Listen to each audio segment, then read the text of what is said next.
मैं समझता हूँ उससे कोई इनकार नहीं कि airport, railway station, Ayodhya, Ram की प्राण प्रतिष्ठा बेहद आवश्यक है।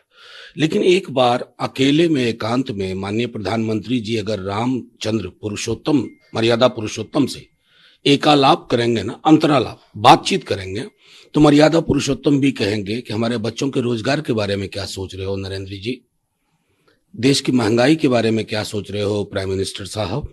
ये मर्यादा पुरुषोत्तम कहेंगे। अगर उनकी संकल्पना आपके अंदर सही है, वो उनसे ये भी पूछेंगे कि आय की इतनी बड़ी असमानता के बीच भी आप इतना सहज कैसे महसूस कर रहे हैं प्रधानमंत्री जी। ये सवाल मर्यादा पुरुषोत्तम पूछेंगे। अगर मर्यादा पुरुषोत्तम की संकल्पना प्रधानमंत्री जी के मन में भी वही है जो बापू की थी। अधीर रंजन चौधरी कहते हैं कि सुप्रीम कोर्ट ने मंदिर बनाने का परमिशन दिया और बीजेपी ने इसको पॉलिटिकल स्टंट। देखिए, बीजेपी तो किसी भी चीज को पॉलिटिकल स्टंट बना सकती है और मैं समझता हूं कि वो दिन भी दूर नहीं कि प्रधानमंत्री जी या उनकी पार्टी के लोग कहें कि सूर्य पूरब में उगा है, ये मोदी जी की कृपा है, बोलो मोदी मोदी, तो कुछ भी हो सकता है। जब आप पूरा का पूरा रेटरिक बेस्ड पॉलिटिक्स करते हैं जिसका रियलिटी से कोई ताल्लुक नहीं होता है, तो आप किसी भी चीज को पर क्या कहते हैं कि अगर वैक्सीन का सर्टिफिकेट है उस पर प्रधानमंत्री जी, दुनिया में एकमात्र देश है हम जहां के वैक्सीन सर्टिफिकेट पे प्रधानमंत्री जी की तस्वीर है, जहां के हर पेट्रोल पंप पे प्रधानमंत्री जी के जित देखो उत प्रधानमंत्री जी।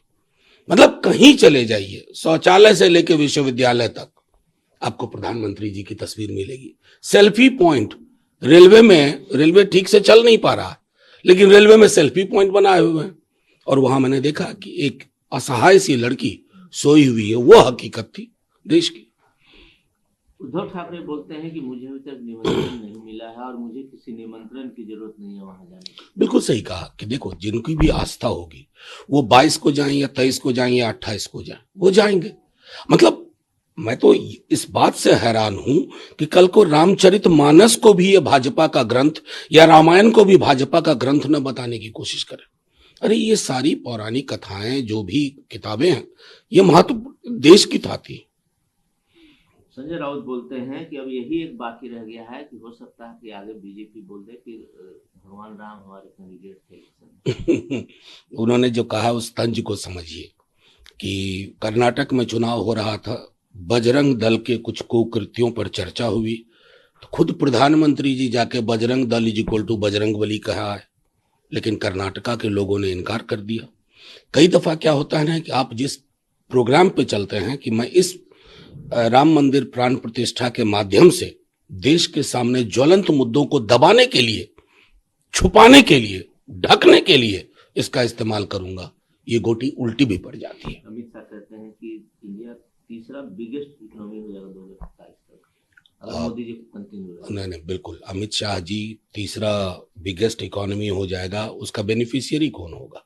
आम आवाम। इनकम इनइक्वालिटी खत्म हो जाएगी। इकोनॉमी को समझने के लिए यह देखना सबसे ज्यादा जरूरी है कि इंक्लूसिव कितनी है। अगर वो आपकी समझ नहीं है कि इंक्लूसिव इकोनॉमिक मॉडल को फॉलो करना है, तो मैं दुनिया के कई देशों को जानता हूं जहां समृद्धि के 3 टापू हैं और पूरा का पूरा देश असमानता के महासागर में गोते लगाता है, गरीबी में, मुफलिसी में जीता है। अगर ऐसा हिंदुस्तान चाहिए अमित शाह जी को, आपको मुबारक साहब, हमें नहीं। न्याय यात्रा पर सवाल खड़े हो रहे हैं, चाहे बीजेपी के रवि किशन वो बोलते हैं कि राहुल गांधी इसी बहाने जाने तो देश को। रवि किशन जी कितना जानते हो, मैं टिप्पणी नहीं करना चाहता, लेकिन आप करिए ना यात्रा, कौन रोक रहा है आपको? आप भी करिए। हमारी पार्टी का भी कंसिस्टेंट पोजीशन रहा है कि हर यात्रा इस देश में आवश्यक है जो लोगों को यह एहसास दिलाए कि कश्मीर से कन्याकुमारी, मदुरई से मध्य प्रदेश, देश की एका की डोर में कहीं भी कोई चोट नहीं पहुंचनी चाहिए। इसलिए न्याय यात्रा या कोई भी यात्रा हर राजनीतिक दल को करनी चाहिए। अखिलेश यादव बोलते हैं कि 2024 वाले इलेक्शन में कुछ बातें हमेशा याद रखी जाएंगी, मैक्सिमम वोट पार्लियामेंट को बाहर किया गया, नया पार्लियामेंट बनाया गया। देखिए, ये तो मैं तो खुद उसका चश्मदीद भी हूं और विक्टिम भी हूं। कई सवाल खड़े होते हैं कि आप लोकतंत्र, विदेश जाते हैं, प्रधानमंत्री जी कहते हैं मैं लोकतंत्र की जननी से आया हूं और उस जननी के स्वास्थ्य का हाल देखना हो तो आप संसद के चलने को देखिए, विधानसभाओं के चलने को देखिए, सड़क पे कितना लोकतंत्र है, इस बात का आकलन करिए, सब समझ में आ जाएगा। ईडी ने फिर से एक बार हेमंत सोरेन को समन जारी किया, पूछताछ की और देखिए, मैं आप लोगों की भी इनोसेंस का कायल हूँ। ईडी काहे को कहते हैं, सीबीआई काहे को कहते हैं, अलग अलग शब्द खर्च करने पड़ते हैं। सीधे कहा जाए कि बीजेपी ने हेमंत सोरेन को बुलाया, बीजेपी ने अरविंद केजरीवाल को बुलाया, बीजेपी ने तेजस्वी यादव जी को बुलाया, वगैरह वगैरह वगैरह, सारी कहानी वही है। सुशील मोदी ने तो बहुत बड़ी बड़ी बात कर दी। देखिए, सुशील मोदी जी का पूरा बयान मैंने, एक बात है, पुरानी फिल्मों में एक गीत था, बेगानी शादी में अब्दुल्ला दीवाना। सुशील मोदी जी उस आदर्श चरित्र को, शादी किसी और की, ये दीवाने हो जाते हैं। सब कुछ खारिज हो चुका है जदयू की ओर से भी, वर्तमान और निवर्तमान दोनों ने। तेजस्वी जी ने परसों खुल करके कहा, लेकिन सुशील मोदी जी की एक दिक्कत है, और मैं समझता हूं उनकी दिक्कत नैसर्गिक भी है। वो रेलिवेंस तलाश रहे हैं, अपना संदर्भ, अपनी प्रासंगिकता जो पहले हुआ करती थी बीजेपी में, वो अब नहीं है।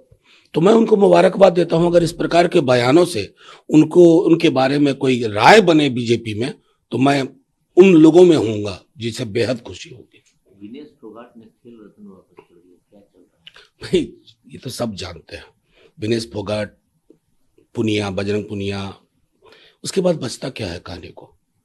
ये जो प्रधानमंत्री जी कहते हैं ना, बेटी बचाओ बेटी पढ़ाओ, खेलेगा इंडिया तो खिलेगा इंडिया, सब बोलते ही है। एक व्यक्ति विशेष को बचाने के लिए, उसके कारनामों पर पर्दा डालने के लिए आप इन लोगों को सैक्रिफाइस कर रहे हैं, नोटिस नहीं ले रहे हैं। पूरी दुनिया देख रही है कितने असंवेदनशील आप लोग हैं, संवेदनहीनता आपका कैरेक्टर हो गई है। आखिरी सवाल, सब कुछ ठीक है बिहार में? ऑल वेल, सब कुछ ठीक है। देखिए, बिहार में सब कुछ ठीक है, इसलिए बीजेपी ठीक नहीं है, इसलिए हम बीजेपी की एक्टिविटीज को देख रहे हैं। बिहार में बीजेपी 2 सीट पाएगी, 3 सीट पाएगी, इतना भी कॉन्फिडेंस नहीं है 40 में से। तो उस मारे, और कुछ हमारे मीडिया के दोस्त भी मुगालते में आ जाते हैं, कभी गिरिराज सिंह जी ने कुछ कह दिया, कभी सुशील मोदी जी ने कुछ कह दिया, उसी को प्रमाण मान करके वो आगे बढ़ पाते हैं। टोटल पटाक्षेप है, किसी भी चीज पर कोई भी स्पेकुलेशन बेमानी है। ये मैंने फिर से दोहराता हूं, खुद नीतीश जी, निवर्तमान ललन सिंह जी और तेजस्वी जी ने परसों साफ करके कह दिया है।